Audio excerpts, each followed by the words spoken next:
it's Jessica here, and I'm really excited about the layout that I am sharing with you today. I've had this idea in my head for a little bit, and I think it's going to turn out super cute. So I am starting with some paper that is from the Reasons to Smile collection, and it has all of these stripes. And I think this would work with really any type of striped paper. And I first grabbed the same paper and glued it onto the back as well. And you'll see why I wanted it double-sided like this with the stripes, because now I'm starting to cut down. And what I am planning to do is to curl up all of these stripes. So I just marked out with a pencil where I wanted to stop cutting through, and then I'm just going down the line and just slicing until my pencil mark. So I'm creating a diagonal right now, but you could do whatever shape you want for your page. You could make this more like a V on the side. You could curl them a lot or curl them a little bit. So I think there's a lot of different variations that would be really fun to play with this design. Now I'm cutting off all of the extra paper just so I don't have quite so much to roll up. And then I'm grabbing a paintbrush and rolling it. If you want a more tightly rolled piece, you grab a smaller paintbrush, or you can grab a thicker paintbrush for thicker rolls. I first started with a little bit thicker, but then as I went on with the rest of the design of my layout, I decided to grab a smaller brush, so you'll see me do that a little bit later on. And look how cute that is. It is so much dimension that really wasn't very tricky. You just need a striped piece of paper or two striped piece of papers. So now I'm going into the embellishments. And this is a cut file that Rachel designed. It's the I Want Candy and Candy cut files. And I thought it would be fun if I could turn them into little shakers, so then it would be like little candy shakers. And I found a couple different ways to do this. This first way I'm showing is the quicker way, but I really like the second way that I did this, but you need a bit of drying time. So with shakers, you need a little bit of space in between. So this is some chipboard, and I just traced around, and I'm trying to cut it in a fine line, and then I'll glue it onto my shaker. So this worked pretty well with this circle lollipop, but I had some other shapes, and then I really wanted to make my whole title a shaker too, which cutting the chipboard would just be kind of tricky.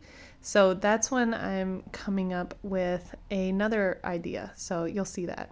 And to make a shaker, all you need is the cut file and some acetate, and then something to back your cut file with.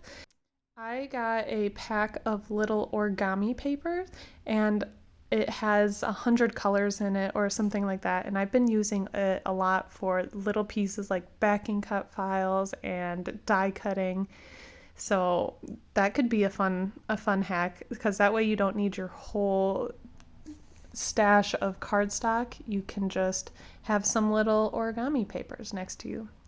And now with the shaker, I sprinkled in some cute sequins, and then I'm just going to glue on the back. I also like using foam tape a lot, and I'll use that to create that lift with my shakers, but these cut files were so thin I didn't have any foam that would work for them, so that's why I'm using the chipboard in between. But this is my hack that I'm really excited about. I am using puffy paint, and I can trace around my cut file. I can make a really fine line, and that gives my cut file enough lift that I can then use it as a shaker. I was so excited, and I think this is a really awesome hack because I could even turn this really delicate and detailed candy title into a shaker using this technique. So you can see I'm just piping it around and filling in areas. If you wanted it to be even thicker, you could do 2 layers, but this way I said takes longer because I let this dry overnight. So if you're in a bit of a rush, you might want to do the first option. If you have an evening that you could just let it dry, I recommend giving this a try. I thought it was super fun. And also the puffy paint comes in a lot of different colors. So if you didn't want it in white, you have that as an option.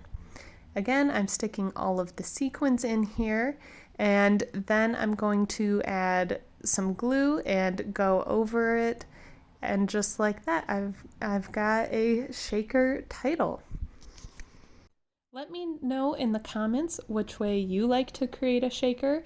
There's so many different ways, and I'd also like to try something new if you have any ideas. Now I'm going to start assembling the pages. I have these really fun and bright photos from when my mom had a little candy stand for all of our cousins at camp. I wanted to add a little bit of mixed media in the background here, so I am taking some bubblegum pink and splatting it on. I wish I did give it another coat after this dried because it did dry a bit lighter, but it still has that mixed media feel that I love on a layout. And this video is for our September YouTube Hop. So if you leave a comment, you'll be entered to win a $25 A Cherry on Top gift certificate. And make sure to check out all of the other videos in the Hop as well. There's always so much inspiration and it's so fun to watch. Here's when I decided I was going to roll them a bit tighter, and I liked that for a couple of reasons. One, it's not so bulky, but then also I got more of a little coil of the paper that you can see on a side view. I backed the rest of the cut files, and I'm now popping up my photos on some cherry tape.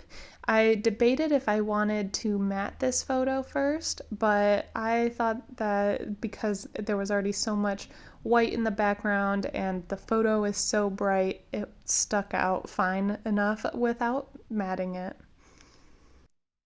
And the theme for this YouTube Hop is Creative Chaos, which I thought was a fun one, but also a little bit tricky because I feel like all of my layouts get a little chaotic at one point or another.